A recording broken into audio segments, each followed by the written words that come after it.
আসসালামু আলাইকুম। আপনারা সবাই কেমন আছেন? আল্লাহর রহমতে আমিও ভালো আছি। অনেক দিন ধরে ভিডিও দিন, আমি খুব অসুস্থ ছিলাম। আজকে আমার বোন আসছে, 2 দিন হয় কোটা বাছা করতে আছে। এই যে আপনাদের ভাইয়ের লাল শাক আনছে, সকালে নতুন টাটকা লাল শাক আনছে। লাল শাক আর মুরগি রান্না হবে, আলু করতে আছে। এই যে আমার বোন। কি তোমার ভালো লাগে ঢাকা? ভালো তো লাগে, বেশি ভালো লাগে না। মেয়েটারে দেশে থুয়েছি, এর জন্য মনটা অনেক খারাপ। ভালো লাগে না, খারাপ লাগে। থাক, খারাপ করুন, আমরা আছি না। আনিম আছে, মাহিন আছে। হ্যাঁ, এতে একটু ভালো লাগে। হ্যাঁ, অথই নানির কাছে আছে, সমস্যা নাই। ওই জায়গায় স্কুলে পড়ে, আমার ছোট বোনের মেয়ে। ঢাকায় থাকতো ওরা। এই যে আমি ভাত বসাই দিছি।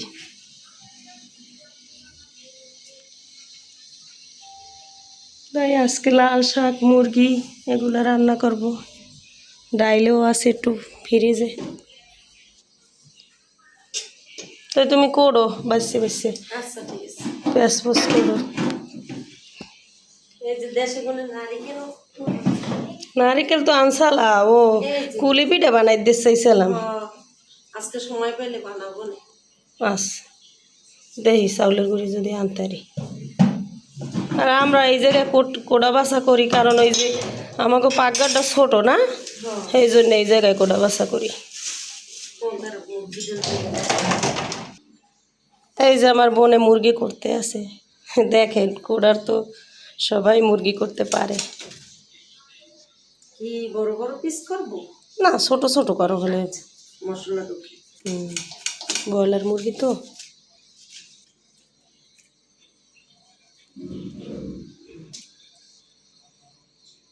এখন যে দাম সব কিছু, কি কিনবো। তো আমার বোনে আসছে, ওই দিনই মুরগি আনছি, কিন্তু রান্না করা হয় নাই। অন্য জিনিস রান্না করে খাওয়াইছি। হাঁসের গোস্ত আনছে, ওইগুলো রান্না করে খাওয়াইছি।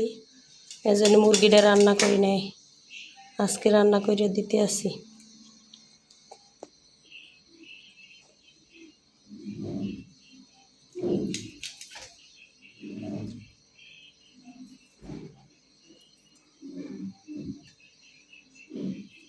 করো আস্তে আস্তে।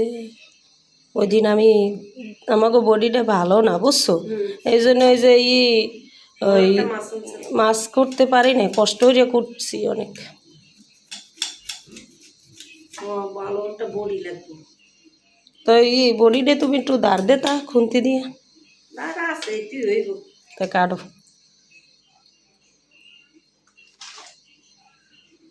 বড় মুরগি না? বড় বড় রান দেখো না, এই জন্য ছোট ছোট পিস করো।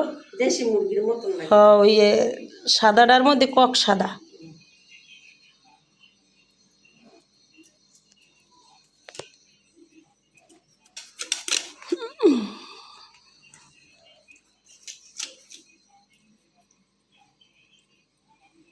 আচ্ছা, তাই তুমি করো। আচ্ছা, ঠিক আছে। আচ্ছা, আমাগো ভিডিওটা দেখে আপনারা লাইক দিন, সাবস্ক্রাইব করেন। ভালো থাকেন সবাই, আমাকে জন্য দোয়া করেন। সব কিছু এলোমেলো, বাচ্চাদের ঘর তো, আর আমি অসুস্থ।